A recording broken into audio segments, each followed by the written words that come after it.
Hello, welcome to Veteran Voice. My name is Larry McCullaugh, your host here. I'm glad that you've joined us today. We've got representatives today from the different veterans or service organizations here in town, and we're going to be doing some talking about veterans issues, upcoming things, and just more or less the Veterans Coalition that we've got here in Western Kentucky or here in the Paducah area. On the far left is Walter Lowrey. Walter, you're the Junior Vice Commander for the Disabled American Veterans, Yes, Chapter 7. And you're filling in for your commander, Jimmy, who was scheduled today, but he's having some health problems. So our thoughts and prayers are with him and hoping that he's feeling better before the day's over. But welcome. Glad to have you here on the program.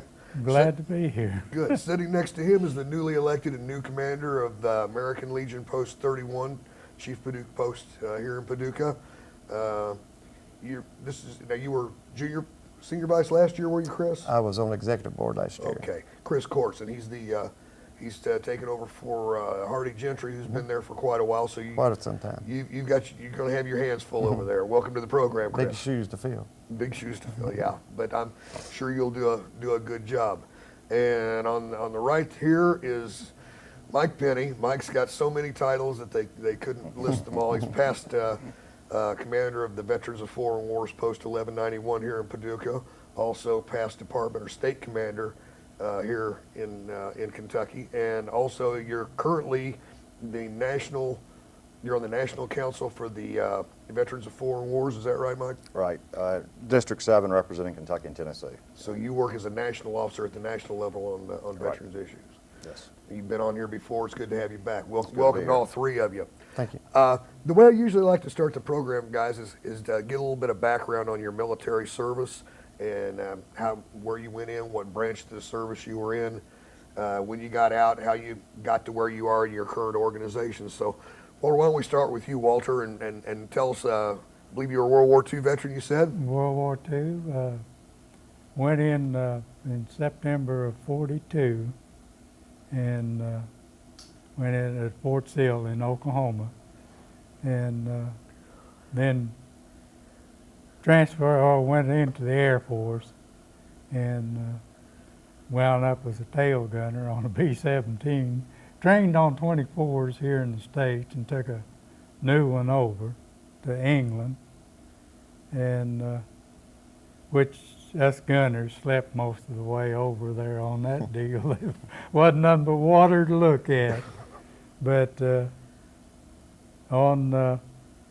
we had 26 missions, and some of them was pretty good.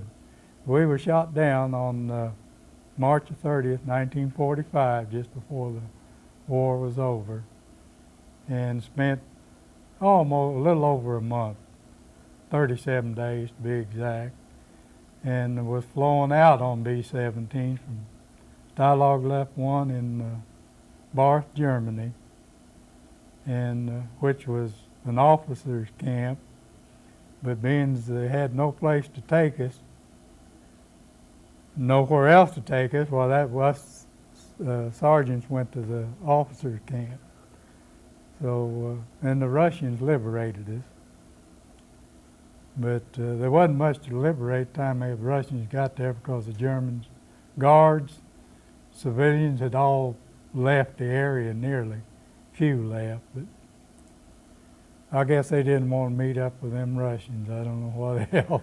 By that time, it was pretty much in the bag. Well, it was late enough in the war that when during interrogation, they said they didn't have the required amount of guards to go with us on the train to Barth, Germany, that by the Geneva Convention they're supposed to have so many, and they didn't have that many for us not to try to escape because You're sworn. it was over. You know, the war was over would be over in a few days. And but there was one strange thing, and I haven't ever figured that out. The train stopped one time for bombing ahead of us. B-17s and 24s was bombing something ahead of us. And the guards went off up into another car but they left their rifles up in the overhead carriage space when they went. And none of us touched them because we didn't know for sure whether it was a setup, that if we reached for them, they may have been standing just the other side of the door, but we didn't bother them. We didn't take a chance. But like we said, we knew it was over in just a short time. And we only lost one member of our crew out of the 10. He was a navigator. And I just found out here this past year through co-pilot's daughter that the report came back that he was possibly shot after he hit the ground.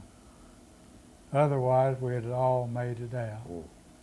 But that's about all I had to come home. And then in October of 31st October 45, I got my discharge on account of mainly being because of a POW. Okay. I got 50 points or so for that. And that's the reason I got out when I did. Well, now, when did you join up with the Disabled American Veterans? When did you get involved with them? Just about a year and a half ago. Oh, really? Yeah, Okay. I'm a new member. Are you? Well, so am I. And I had never belonged to anything, to any of the other groups. So, And I went down and I had Mr. Hanbaum to help me file a claim. And I didn't know it at the time, but just slightly before, well, in October the 7th, and I filed in November, that they had made heart attacks prerequisite for being a POW. And that was just about a month ahead of when I filed. And I didn't know that until he told me, and we processed it. And it went through. so that's another example where you may be qualified for certain veterans benefits And and you don't even know about it. Mhm. So you need to Yeah. get in, as we keep preaching on this program, you Yeah. got to get involved with your veterans service organizations. I had no idea that I was eligible even for it. And then And- here you are a year and a half later, they put you on TV and expect you to know everything Yeah, there is they to know. expect me to break the cameras, I think. Is that your job? Yeah, that's Well, my job. That's a fascinating story, Walter. We'd not talked very much, so I hadn't heard that. Chris, tell us about your going in the military and how that worked for you. I graduated St. Mary High School in 1987, joined the Marines and delayed entry program in June of '88. Went into service in July. Got into C-130s. I was an engine and prop mechanic. First duty station was Okinawa, Japan. Then we got Desert Shield started. So we, of course, C-130s, they are cargo planes and aerial refuelers. So we had a big job to, carry on. And so we made a lot of trips back and forth, hauling cargo and refueling planes and helicopters and stuff. And then for some reason, there were 6 of us that got orders through to come back to the States when orders were supposed to have been frozen. And I just happened to be one of them to get orders. And then I got stationed at the Glenview Naval Station, training reserves. Because then, of course, the reserves got activated. So, here we are back at square one again. We was flying equipment over and refueling airplanes again. And then I was discharged in July of '92 because of military cutbacks. All first-time enlisters were pretty much, they told you bye, and unless you wanted to switch jobs. And I didn't want to switch jobs. So that's you were involved in the Desert Shield and then trained guys for Desert Storm also, Right, pretty much? yes. Well, they took it full advantage of you, didn't they? It was a fun job. Well, how'd you get involved with the American Legion? My great-grandfather was a member of the American Legion. He was in World War I, and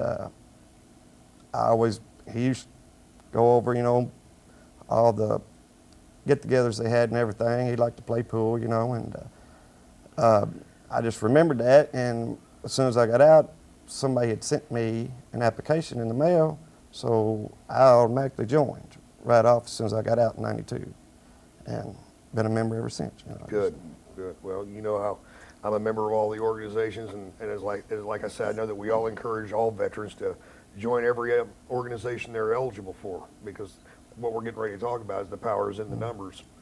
Mike, I know that you spent quite a long period of time in the Army, as I remember. I spent about 22 years in there, yeah. In '72, I joined with the 101st Airborne. I was one of those young guys that used to jump out of airplanes. I was in the infantry, state infantry all my career. First became eligible for the Veterans Foreign Wars when I was stationed in Berlin from '75 to '78, the Army of Occupation Medal. From Berlin, I went and pushed troops down at Fort Benning. I was a drill sergeant for 2.5 years. Good time. It's a good time. That was back when you could still be a drill sergeant and instill discipline of God into the soldiers back then. Then from there, I was an instructor. Went out to California, advisor for the Guard and Reserves, and I went back to Germany. 3 more years in Germany, down around Nuremberg. From there, I went to the National Training Center out in Fort Irwin, California. I was out there for 18 months as the NCOIC of the Tarantula team, the light infantry team out there. From there, at the Sergeant Major's Academy at El Paso, Texas, and then I went to the Leavenworth, Kansas. My last 4 years was, my wife spent the last 4 years in Leavenworth. I wasn't at Leavenworth very much. I was in Desert Storm, and went over to Somalia also, and went to Korea. And in '94, I retired. After 22 years, I retired. And that wasn't as a detainee at Leavenworth, was it? No, I did go inside the prison several times, but that was on tours, and went in there for so they could cook for us. I mean, they still tried to teach the. They didn't call them detainees. I forget what they did call them. I called them prisoners. Years ago they did. So when did you join the VFW then? Like I said, I became eligible in 1975, but I was not asked to join until '98 when my next door neighbor, Herb Mueller, World War II veteran in the Pacific, he asked me to come down to the Post 1191, and that day I walked in there and I signed up as a life member. And then 4 months later, I was the quartermaster of the post. I was that for 2 years, and then commander for the next 3 years. And then I went on through the district chairs and was district commander, and I've gone through the state chairs. I was state commander for 2003, 4, and 4, 5.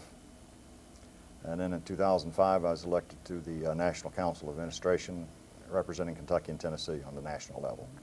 So you're continuing, and as I know that happened at the state convention that we just attended not too long ago, you have been nominated for the junior vice commander at the national level. I have been endorsed by the Department of Kentucky Okay. as Kentucky's candidate for the junior vice commander-in-chief, which with the election being in 2010 in Indianapolis, Indiana. So I am running for junior vice commander-in-chief, which eventually would lead to commander-in-chief 2012, 2013. So with a little bit of luck, you will be the national A whole commander-in-chief. lot of luck. A lot of luck. A lot of hope luck. so. Well, I We know hope you so. know that you've got the support of all the VFW posts in Kentucky, and you've established yourself quite a good reputation. So we Well, thank you, wish Larry. the best for you. Appreciate it. I guess I should explain my qualifications. I didn't think about that. You fellows may or may not know, I was drafted in 1970. Went to Fort Knox, Kentucky for basic, Fort Polk, Louisiana for infantry training. Went to Vietnam, served 14 months, 13 days. Came home and ETS'd out of the Army when I got back because I had less than 150 days of active duty left, and that was during the withdrawal. And they had a glut of guys coming back that were Vietnam veterans who didn't like some of these little shake and bake NCOs telling them what to do when they kept beating them up. So they figured the best thing to do was just turn us loose on the public. Anyway, I got out in October 1971. Did not get involved in veterans activities until about 1982, as when here in Paducah we formed the Paducah Vietnam Veterans, which evolved into what is now Chapter 337 of the Vietnam Veterans of America, the national organization of which I'm the president of that currently. and I believe joined the American Legion in about 82 or 83 also. Was a commander there in 89 and 90. And then didn't join the VFW, I don't think, until like the mid-90s, I believe, about 10 years ago or so. Right before you came on as commander. And I've been a life member there now, and past commander, and has been elected to be the commander this year also. So all of us will be working together in the near future to try to do the right things for veterans and help them out. We've got to do that. We all got to pull together. That's one of the things I wanted to point out before we get started. This little I coalition. also am a life member of the VFW. Good. Well, we're glad to have you. And again, everybody out there should join every organization that they're eligible for. The thing that I'm really happy about is the fact that we all get together as the four major organizations in this area, and we work together. Because I've been to other areas where the DAV doesn't like the Legion, or the VFW is not happy with the DAV, and they got all this inner squabbling going on, and it's all within the same town or county, and it's ridiculous that they're competing with each other when we all have the same goal in mind. And I really feel that we're fortunate here in Western Kentucky that we all work together. It's not a competition. It's not about being better than the other organization. It's about pooling all of our resources to work for all veterans. So I think that we're all really proud and happy about that. So I don't hesitate to call you 1 minute when I need some help on a color guard or something like that. Yeah. You know. Well, and that's what it's all about, is counting on each other and being there for the other organization when you can. Well, most of our color guards are joint color guards. Exactly, yes. They're all joint. Yeah, we do a lot of funerals. That's one of the major things that we do take care of. We do well over 100 in the last year. So, and we enjoy doing that for the families. Talking about issues, we'll go ahead and start with the flag amendment, since it's already, that's been voted on and passed, and did not get passed by the Senate this time, as was the case before. And for the same reason it has been in the past, Senator McConnell voted against it, which was the primary one that they hoped they could change. I know that's a real strong issue with the American Legion, has been for like 10 years now, Yes. Chris. And Yes. I know your convention, I think, was before, state convention was before that vote. And I know everybody tried to contact him. I don't know what else we could do, or you could do, or the Legion, or anybody, to get that thing passed. Well, we tried real hard. We had Mrs. Heather French Henry as a guest speaker, and she spends all her time for Veteran Affairs. And, she picks a new topic every year about veterans. And we thought we had a good idea, by having her on our side, because she's a nice, good-looking young lady. Did she pass state Miss Kentucky or Miss Yes, America? yes, America. Miss America. Miss America. Miss America. Miss Kentucky and Miss America. Oh, okay. Yes. Yes. From Well, Maysville. if you're going to get an ally, that's who you want. And but that didn't pay off. It didn't pay off, no. All right, Still, we need to get those 380,000 veterans in Kentucky to speak come election time. Is what we need to do. Well, I don't want to jump on McConnell here, but the truth being, I've heard him quoted as saying he doesn't need to worry about votes. He's got enough money. There's no way anybody can beat him. And he is very prominent in the Senate. He's a very powerful man. But as I understand that in a ratification, or to get this amendment ratified, even when it passed 2/3 of the Senate, it still would have to be ratified by 2/3 of the states. 36 states Right, over the next 36, yes. So, 8 years. in my Yes. opinion, Yes. we've got one guy who's hanging up from letting the majority of the people let us their decide. feelings be known. Right. I mean, I know that he thinks he's smarter than we are and knows more than we do. And there are a number of reasons that people give for not wanting the amendment to pass. But I think it's something that should be decided by the American people. And we've got one fella from Kentucky who seems to be keeping the door locked. And I don't feel it's right myself. I mean, that's just my own personal opinion. That's my opinion too. So the only way we can do something about that is at the polls. At the polls. Well, I'm not going to run against him, but we'll have to see if he has any competition this year. So anyway, the flag amendment is one that we didn't get what we wanted, and I think that a lot of the American people, they want that done also. But we did get something passed. It was the middle of June. The president signed it into law, and that was the Respect for American Fallen Heroes Act. If you recall, this spring, this group out of Topeka, Kansas, was protesting the military funerals. Right, yes, yeah. Well, thanks to the first people that stepped up in support of our soldiers and their families was the Legion Riders. Yeah. Those were the first ones that was out there protesting against the protest. And we were fortunate in Kentucky, along with many other states, that our legislators passed into law where they could not protest at the public or private cemeteries. And then on the, I think it was the 16th of June of this year, the president signed into law that they cannot protest at the national cemeteries either. So they're a stiff penalty and imprisonment if they protest at any of the cemeteries for our fallen heroes now. And I think that that's great that that got passed. I'm sure you all agree. That, Oh, yeah. That would beat anything I ever saw somebody like that and come and protest, because what does that do to the family that of the fallen soldier? That it just don't make sense to me that somebody could even do something like that. Yeah, it's just, I mean, the tide has kind of turned. There are a lot more protests and protesters right now because of the length that it's gone on, and some of them are being boisterous. And I don't want to take away anybody's right to protest or assemble. You know, that's given to us in the Constitution. But there's a time and a place for everything, and it's just but there's respect. It's though, just too. common courtesy Yeah, and a sign of respect. And I've said on this program before, regardless of what your feelings are on the war on terrorism and George Bush and so on, we've still got to take care of the troops. I mean, we got to support those guys. If you don't feel that the war is right, then you're entitled to that opinion. But as we've said before, don't hold the warrior responsible for the war. He's doing his job. He's following his orders, and it's a tough job to do. Yes, it is. And, See, right now, I mean, it wasn't like Vietnam or before, you know, there is no draft. I mean, these men and women has volunteered, you know, to join the service, you know, any branch of military.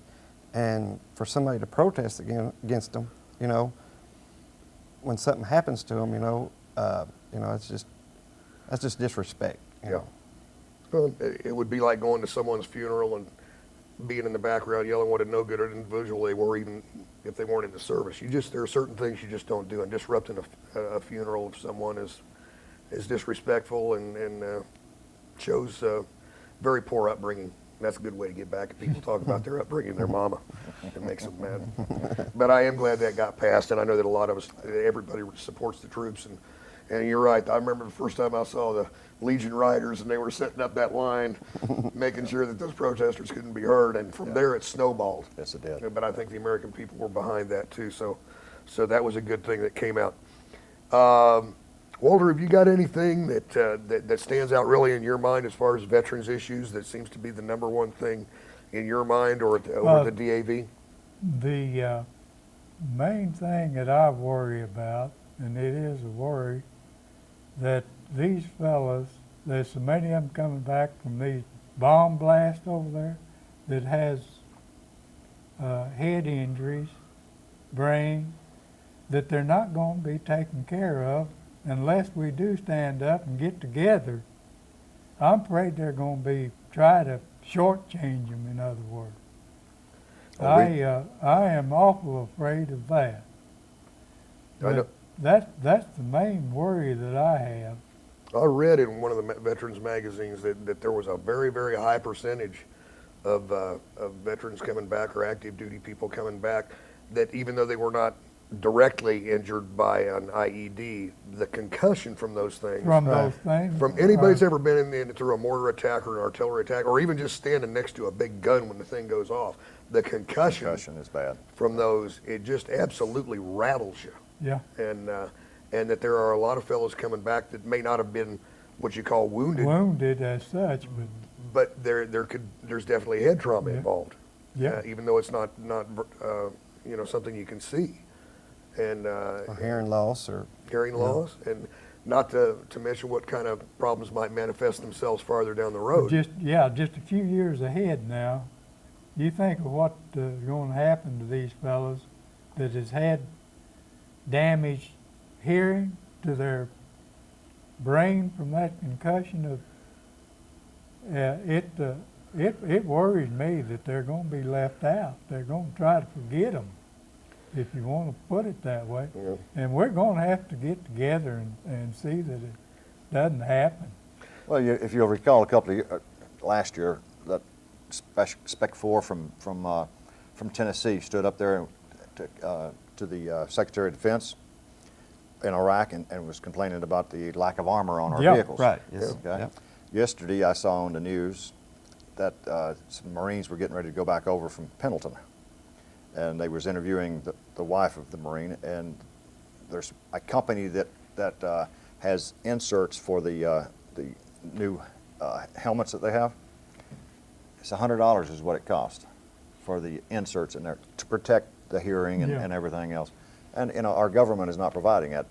Our soldiers are having to buy that themselves, and that's BS. We need to provide Yeah. appropriate equipment for our soldiers, for our servicemen and women. Well, there's so many of them that I was talking to a fellow that his daughter was with the transportation unit over there in Iraq, and they was having to scrounge the scrap yards and get scrap Armor metal to plating. weld To make into plating, the yeah. bottom of the truck Yeah. and on the doors. It was pitiful what they had to do to, and I don't know if it's a heck of a lot better yet. There's some, but Well, I mean, it took a spec Ford stand up and talk to the Yeah. Secretary of Defense to get some action get done on something started.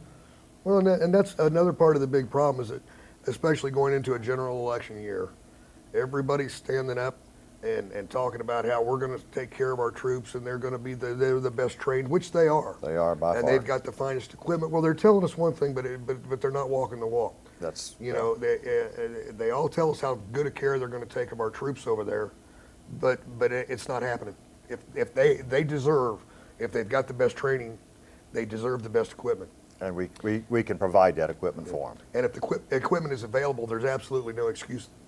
There's no reason they should not have it. That's true. They should have it. We would quit sending all of our metal to China, you know. You know, this big global yard sale that we've got going on right now, where everybody, we're one great big happy globe, but yet on Independence Day, North Korea decides that they're going to show that they're a tough little country. I don't know that I should get into that right now. I'm sure that we'll be discussing veterans issues on them in the future anyway, but that's probably for another show. So again, we got to make sure that the fellows over there have got the best equipment possible, and if it's available, maybe it's going to take another Spec 4 or PFC to stand up and say, hey, look, this ain't right. This ain't right. This is It would what be you better need if to the do. American people would contact their congressmen and senators and say, hey, what's going on here? But you know, a lot of people nowadays are complacent. As long as the TV works and they got that six-pack, As they're not long gonna as, complain long as about it's anything. not directly affecting me, You're right. I'm not Yep. concerned. I'm not That's- interested. You wouldn't believe how many people think that, though. Exactly. But- And they live in their own little world. Right. But And one person can stop a whole school from having prayer, Pledge of Allegiance. That ain't right neither. no. So it should be the majority, and Part Not- of what not we've the got minor. is the freedoms that we all enjoy, that everyone has. Somebody's always going to try to figure out a way to use those in a way that they probably weren't intended to be used. But Absolutely. then again, it's just like our country as being a very young country, actually, when compared to other countries, and all the rights and liberties that we have are a double-bladed sword. You know, it does cut both ways. A good example of how what happens when you try to put a muzzle on that is the Patriot Act when it got passed for the war on terrorism. And it seems to be, I think it was either Jefferson or Franklin that said, you know, he who is willing to sacrifice his liberties for a feeling of security deserves neither. And I'm not sure how you all feel on this. I just know that for some reason I don't trust my government. I love my country, don't misunderstand me. I love the United States of America. But ever since I got out of the Army in the early 70s, I've figured out that that government will lie to you. As hard as it might be to believe, there are times that maybe they don't lie to you, maybe they just don't intentionally tell you the whole truth, or they have a tendency of bending the truth a little bit. sidestepping or whatever. Yeah, and in cases like that, I worry when they start saying, well, we're only listening to these phone calls. You don't need to worry about that. And people's ideas, well, I'm not doing anything wrong. Well, you might not be doing anything wrong, but there might be They something. may that still you're- be listening to you, yes. Exactly. I mean, how do y'all feel about that? Do you feel like maybe See- they're going too far? See, such as like when I was forced out because I didn't want to change jobs, I was already trained to do my job, okay? I'd been doing it for 3 years. And, but they took some in off the street, which, you know, you got to have people to join, you know, to keep the military going, and forced me out. And if you was an E4 and you had 8 years in, of course, promotion was hard to get in the Marines. And if you was an E4 and had not been selected for E5, you was gone if you had 8 years in. And if you was the E5 not selected for staff, which is E7, you know, you got a little severance pay, but sorry, see you later.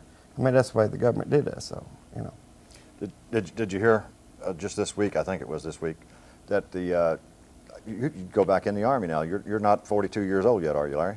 I'm a little bit past 40. There for forever, it was 35 was the oldest you could be to join the military, and they've upped it to 42 years old now. Really? 42 years old, you can join the military now. You know, after They're not meeting their quotas, so they're expanding the pool by expanding the age limit. The age limit on it. Age limit. Hopefully up to some of 40. this other I didn't people, know some that that's already been in myself. there would rejoin, I guess. well, I certainly will be patriotic and do my part for my country, but I've said for years that after my experience in Vietnam and the way I got treated when I come back, I go after women and children this time. So I feel there are things that I can do as a civilian to support the military and support the active duty people. But yeah, the recruiting is going to be tough, especially with the situation that we've got with the war on terror right now. One of the things that I wanted to bring up was post-traumatic stress disorder, PTSD, which is, we talked a little bit before we started to tell you the program today that we're going to have a number of those cases coming back. There already are a number coming back because of simply the nature of what you do when you're in a combat situation, and that it's going to be increasing because many of these people who are reservists and National Guardsmen are going back for multiple tours instead of just a 6-month tour. They're going to come back and they're normally a car salesman or an insurance, and they're being exposed to things that you fellows have seen that no people should be exposed to. And they're making those return trips, you know, 2 or 3 times within a 4-year time frame or something. You know, I spent 22 years in, and it was 20 years before I was ever exposed to combat. So these young kids are just back to back to back over there. And I spent a lot of time at Fort Campbell talking to the soldiers up there, and it's unbelievable the stress and yeah, and Fort situations Campbell's in the they're in thick there. of it too. I mean, Yeah. they've got a lot. They've got some guys that are up on some charges and problems right now, and it's terrible. It's got to be proven. We don't know where that's going to go, but the government right now, Secretary Nicholson of the Secretary of the VA says that he's going to be able to take care of these things, but he's only expecting a 3 to 4% increase, and I think that's being naive. I think it's being downright stupid myself. It's very naive, yes. Such as you said, you know, you've got people that works at plants.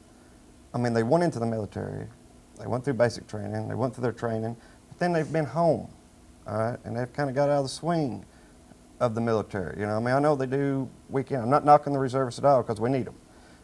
You know, they do their weekend drill, you know, 2 weeks out of a year, such as, you know, and then you take them from, like you said, a car salesman or working at a plant or something like that, and stick them in a hostile, you know, place like that. I mean, they're going to have problems, you know.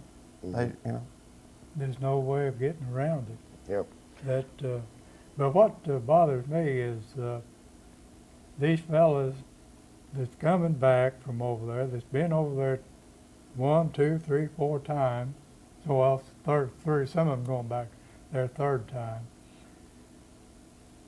What bothers me too is what is happening to the families when these fellas get back home and don't get the care and the help that they need. You hear families breaking up all the time because the fellas can't adjust without help back to a normal life. It's just impossible. And there's going to be a lot of problems there. You change once you go into combat. You don't come out the same. You're right. You change. There's no getting around it. So there needs to be. I don't know how well the Army is dealing. I've heard they're doing a good job. Of course, I've heard both sides. I've heard that they're telling these fellows, if you're having trouble, if you're having fits of anger or rage, or you're having family problems, you need to come and talk to us.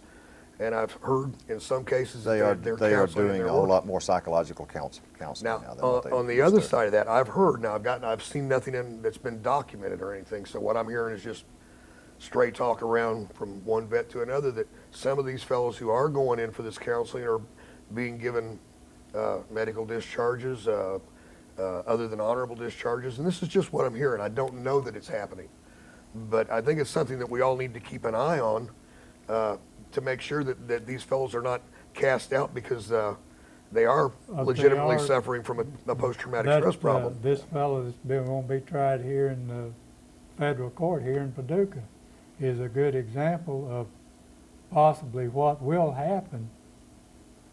I don't know I don't know the man, don't ever know anything about him. But what he did over there was, well, it was just inhuman. Yeah. And if he if he is proven guilty, then he needs to pay the consequences. To the consequences. But there are other fellows coming back who are just not going to be the same because of their experience. They need counseling, and in some cases they're going to need compensation. This came out about the guys there in 101st. They were going through the counseling. Is the way that subject came up about the rape and murders. That's right, yeah.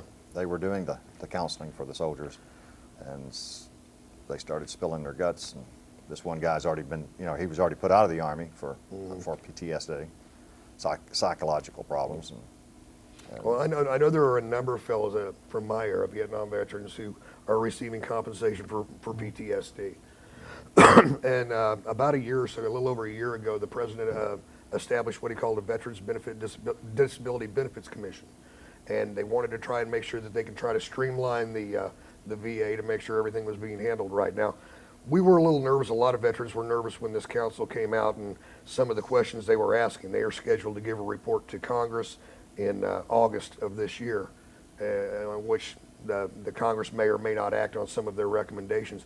Something that came out in all three of actually all four of the veterans magazines that I read, is the fact that the Veterans Disability Benefits Commission has now asked the veterans committees in both the House and the Senate if they can take into consideration if a fellow is also, if he's receiving disability for post-traumatic stress disorder and receiving his Social Security and receiving maybe a pension or an insurance disability policy that he had purchased separately, they may take all of that into consideration and maybe try to trim back on certain areas to determine, how much money he is allowed to receive being disabled. And I know all the veterans service organizations are saying, and most of the congressmen are saying, your Social Security is completely different from a military disability. Yes. We all pay into Social Security. Mr. FICA, he's going to get in your check every time before you get it, and you pay into Social Security. If your disability that is caused by the military even is still, they go by different criteria. If Social Security determines also that is a disability, then you should be able to receive both of those, just like the concurrent pay where fellows who could not receive their retirement and their disability pay. That's not right. You've earned both of them. both of them, absolutely. But when the government looks at maybe changing laws so that they can take into account everything that you've got to try and cut back on their expenses so that they can still not buy the proper equipment for our active duty people. Right. I'm hoping that the people see through what this committee is trying to do. Now, we don't know yet because the recommendations have not been made. Right. But I'm hopeful that the press will be on top of this. And it's one of the reasons that as veteran service organizations, we all need to keep an eye because we fought hard for what we've got. You fellows know that. And you know that it's an ongoing battle. Yeah, they're going to tell you one thing, but when they can trim money, I don't understand why it's got to come from the Veterans Administration. Always does.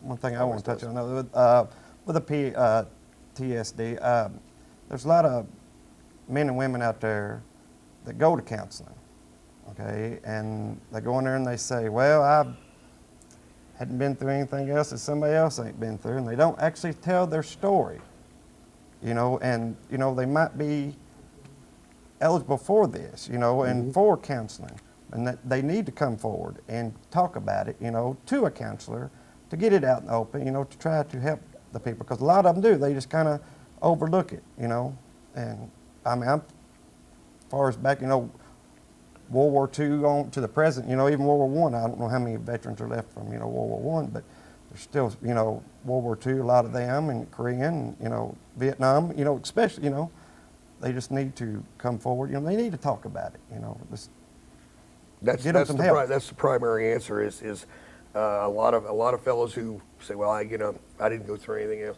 Those are the guys who are going home at night self-medicating themselves with alcohol and drugs, and maybe the family life is not good, and it gets to be, well, you know, that's just the way it's going to be.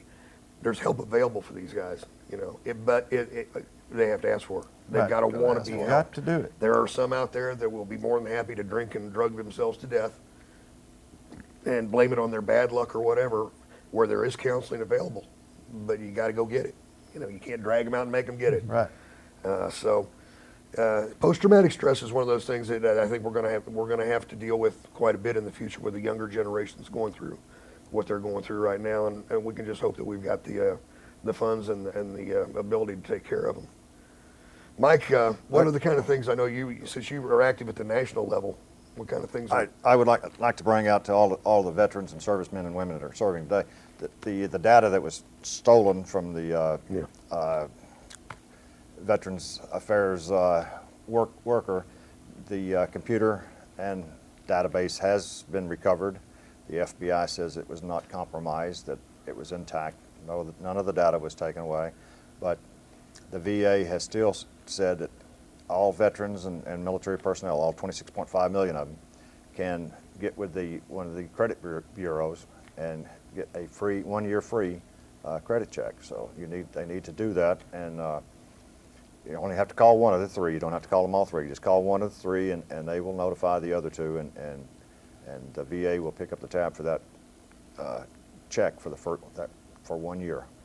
But the information was not compromised. Hey, is what to prove, what kind of information did you have to prove that you was in the military to go to the credit bureau? I mean, What you is need to take your DD-214 with you, or? Well, no, you call them on the phone. Okay. You can call the credit bureaus on the phone, and I mean they know whether you're in the military or not.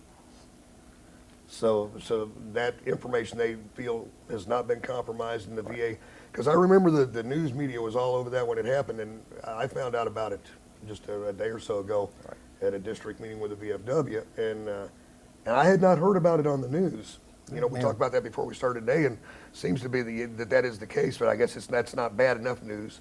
But there was a lot of anxiety from a lot of people. Well, 26.5 million of us are wondering, you know, we're watching to see if we're going to end up with a new credit card that we didn't apply for. That's right. Yeah. And with identity theft being one of the major problems there is today, I know that there was a lot of anxiety about that. So people who had not heard before you brought it up, I'm sure it's going to help to put their mind at ease. I mean, did any of you all do anything special during that period when we didn't know, or? Absolutely. I Yes, call the yes. credit bureau. Did you? Absolutely. Yeah. Yes. I know I Kept an eye tried. on my checking account. I know I tried. I went ahead and called the VA number, the 800 number they put out, and it was basically a recording saying, "We don't really know anything right now, but don't worry about it. If we find something out, we'll let you know," which was really made me feel a lot better. So Well, how far was that supposed to go back, to the Vietnam veterans? or I think it was 75. 70? Now that's one of the reports I heard, Right, which that's what means I- that if yeah. it was 75 up until now, That come from the news that media. again that came from the news media. So and it's hard telling, you know, exactly how far Well, it went. you know what I've wondered about? There's supposed to have been a laptop that they stole. Now, what kind of a hard drive did they have in that thing to store that much information on it? Well, I'm not a computer whiz, but it was Well, that guy had access to, and he had authorization to have the access to all of those records. Was it that he had the authorization and the method of getting to this information? Was that it? It wasn't actually stored on the computer itself? You're getting beyond me. I have no idea on that. I mean, just Because I was going to say, you take a 200 gigabyte hard drive, which is big for a laptop, how are you going to get the information, that much information 26 on million people on So there. I do know a little about computers, but not a lot, just enough to get in trouble. But that's what was getting me. how in the world did they have that much? But if he had access on that computer that he could get to the main frame, then there was trouble. I mean, what was he done taking it home anyway? Well, Right. big work reduction. I mean, from what I understand, you know, he was authorized to work at home instead of traveling back and forth to work. He was authorized to do the work at home, and he had access to the hard drives. I know that we heard a story from one of the fellows at a state level that when as soon as this fellow found out what had happened is that his laptop had been stolen, he reported it immediately Absolutely. the next day to the VA. And at first the news media said, well, he wasn't authorized, and then he was authorized. Well, come to find out he was authorized. What a lot of people are questioning is that if he told him the next day, why did it take him Why did it take 11 Secretary or 13 Nichols days 13 days to before make the it VA public? said anything about it? Yeah. I know you don't know if that's just a typical lack of communication and incompetence in the VA, or if it's cover up. It could be either one, actually. Right.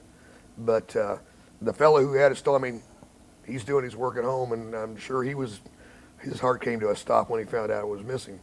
But again, you know, it's hard to put a lot of trust in the Veterans Administration, and I know that we've got a lot of good employees that work for the Veterans Administration. I know several of them up in Marion, Illinois. I know that they're out at the clinic here. We've got a lot of good people with the VA that go out of their way to work with us, and I'm not being disrespectful. I appreciate everything they do. Strictly volunteer majority of Yeah, them. yeah. But when you get up into the upper echelon with Nicholson and his staff up there in the ivory towers, it's hard to believe that they really have our good health and our good feelings in mind when they're saying one thing and doing something else. I hope they do, but I Well, don't. I- I don't think they You do. know, Really. maybe they're just having a couple of bad days. But as we progress and we get farther into this year, Can we use that excuse? well, you can use any excuse you want. How many of them buy it, you never know. But we're going to just have to wait and see, I guess, what, I mean, we know that we're all going to be talked to by the politicians, and they're going to tell us the same thing that they tell us every year of veterans are our number one priority, and we're going to take care of you, and we can do a better job than the other party, and so on and so forth. And I don't know if there's an end in sight on it. You know, I mean, I know that there's 380,000 veterans in Kentucky, and we need to let our voice be heard. Yes. We don't need to be silent. We need to let our voice be heard. 380,000 people can make a big difference. Make a lot of difference. Make a big difference. So those people that sit out there, well, my vote's not going to count. It won't if you don't use it. But if you're a veteran and you vote, and you get all your veteran buddies to vote, 380,000 is an awful lot. It's hard to ignore that. Yes. And get the message across. So again, you know, as we encourage people to vote, and hopefully they will. You know, sometimes they do, sometimes they don't. We'll hope that they do. Long-term care, Mike. I think that is there anything going on in the state of Kentucky that's as far as long-term care? I know that we've got a nice facility in, is it Hanson? Hanson, The nearest one that we got here? We've got three veterans nursing homes in Kentucky. One of them's in Hanson, which is 5 miles north of Madisonville. We have another one up around Lexington area, and then we have one in eastern Kentucky, which is in Hazard. And Nicholson was and McConnell was at Louisville just this past week, and they announced, you'd heard on the news that, you know, Kentucky, we have VA hospital in Lexington and we have one in Louisville, and both of them were possibly on the chopping block. But like I said, Nicholson and McConnell were there with our state commander Brian Duffy last week, and announced that they were going to build a new hospital in Louisville, possibly co-locating it with U of L, so that we can use their doctors and everything to practice in our hospital, a VA hospital, like they do down in Vanderbilt, down in Nashville. And he also did not publicly say this, but it was said that Zoan Avenue, the present VA hospital there in Louisville, off of I-71, they may turn that into another veterans nursing home, Really? which would be a fantastic asset for our veterans, because we don't have a nursing home in the Louisville area, a veterans nursing home in the Louisville area, and a tremendous population there of veterans. And if we can get that turned into a veterans nursing home, that'd be a big boost for the veterans in Kentucky. And of course, the new hospital going in there with vicinity of U of L, that's going to be a tremendous asset for us also. So we are winning some of the battles. You Yeah, know, we're- we're making a little progress here, and We're not winning the lose. war, we're winning some of the battles, Yeah. absolutely right. So, but it's because of the determination of staying involved and doing stuff. You got to stay involved. You got to keep on talking, because if you're not talking, somebody else is talking, and they're getting the money from us. Then they're taking our money from us, which we rightfully earned by serving our country. Right. And I'm talking money. I mean the money for the VA hospital and stuff like that. I'm not. That's what I'm Well, talking about. everybody Yes. knows we've got a deficit, but we've got to set our priorities. I'm like you all. I think veterans are priorities. That's one of my main concerns is the cutbacks on the Veterans Affairs, the money, the help that the veterans need, at the VA hospitals and stuff. They're making cutbacks every day. But the thing is, these veterans, they didn't choose to go overseas, to go to war, Some of them were drafted, some of them were volunteered, It's the higher echelon that is making the decisions, but then they're also cutting the benefits, which that's a major problem, because they should be taken care of. Right, exactly. Yeah, the first time for a veteran to go in and see the doctor is pushed back maybe 60 days now for him to get his initial appointment. They're getting very overwhelmed, and us don't even talk about how long it takes to get a claim pushed Oh, through. yeah. I've been waiting 4 years on a claim. It's ridiculous. And they say they're working on that, but it's just the backlog is so overwhelming. We're getting near the end. Is there anything that we have not touched on, Walter, that you want to touch on that before we run out of time? We got a little bit more, but is there anything we have not touched on that you feel very strongly about and you want to get on the air? No. Well, what I know about and up on was pretty well covered. Okay. And it's just that the main thing is that, like I said, we've all got to work together. And 300, what was it? 380,000. 80,000 voices. There's people with smaller groups that get together and get their voices heard and can get something done. Well, 380,000 people can get something done too. But There's no getting around that. They'll listen to you if you get your voice loud enough. And that's what we have to do. That's a good point.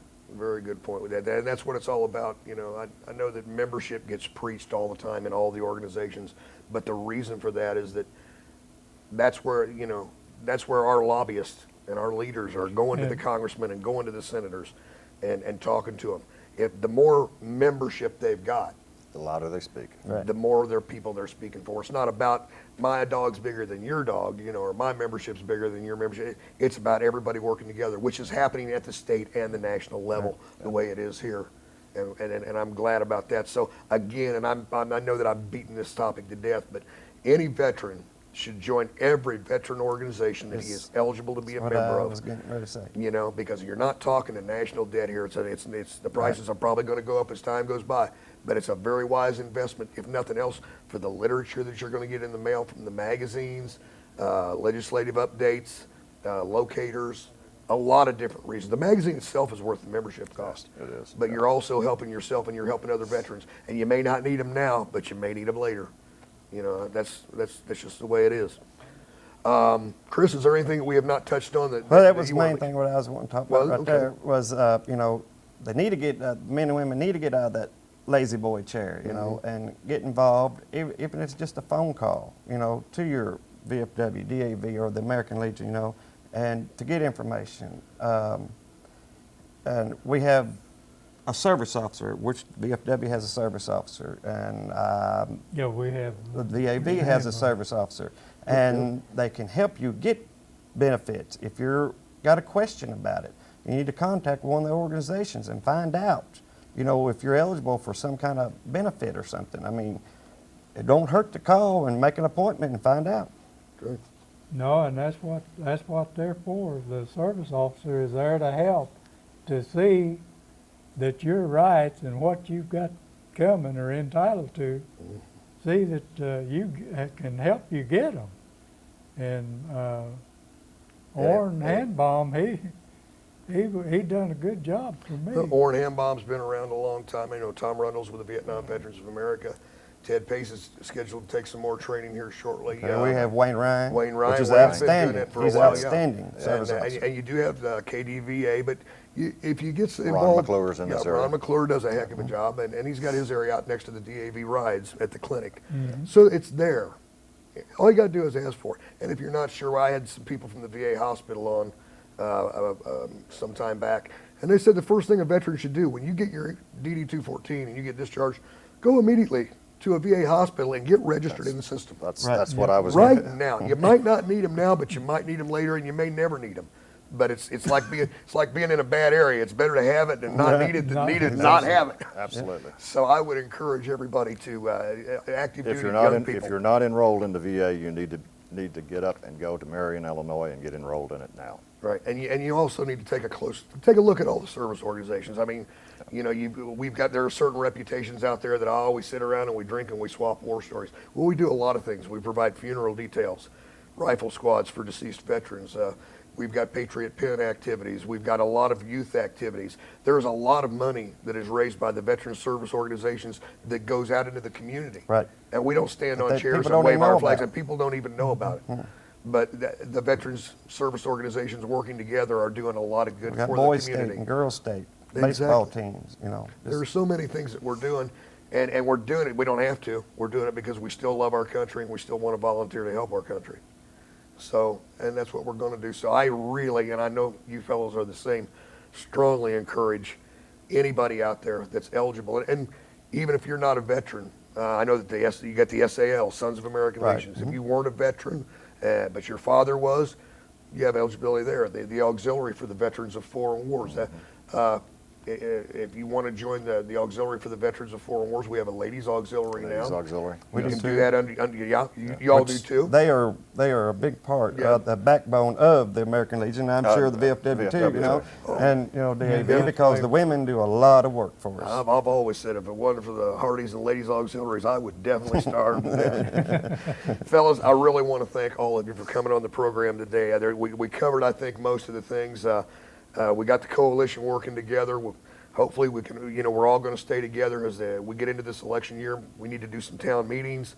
We need to get our politicians out in front of the public, let them speak so that the public has a chance to get involved, because that's part of our job too. So thank all of you for coming on the program today. Thank you, Larry. We'll do this again sometime, and you all be safe. Hopefully you've enjoyed this little segment, and we hope to see you next time on Veteran Voice.